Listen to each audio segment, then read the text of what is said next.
সোনালী bank যুক্তরাজ্যের বিভিন্ন শাখায় যারা কর্মরত ছিলেন তাদের সবাইকে নিয়ে গত ২৬শে আগস্ট রোববার পূর্ব লন্ডনের একটি রেস্টুরেন্টে এক মিলন মেলার আয়োজন করা হয়। সেখানে লন্ডন ও দেশের অন্যান্য এলাকার বিভিন্ন শাখার প্রাক্তন কর্মকর্তা ও তাদের পরিবারের সদস্যবৃন্দ উপস্থিত ছিলেন।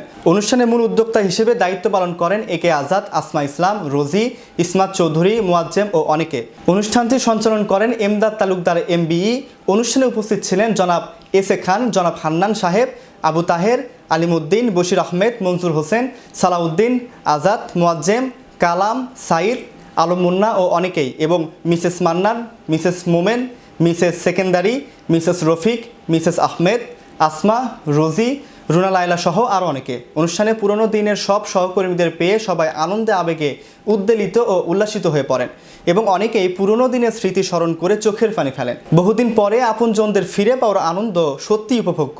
ইতিমধ্যে যেসব সহকর্মীগণ পরবারে চলে গেছেন তাদের স্মরণে এক দোয়া মাহফিলের আয়োজন করা হয়, যা পরিচালনা করেন ইমাম মোবারকুল্লাহ। দুপুরের খাবারের পর দ্বিতীয় পর্বের শুরু হয় স্মৃতিচারণ অনুষ্ঠান দিয়ে। অনুষ্ঠানে সঙ্গীত পরিবেশন করেন বিশিষ্ট ও জনপ্রিয় শিল্পী রাশিদা খান বানু ও রোজি সুলতানা।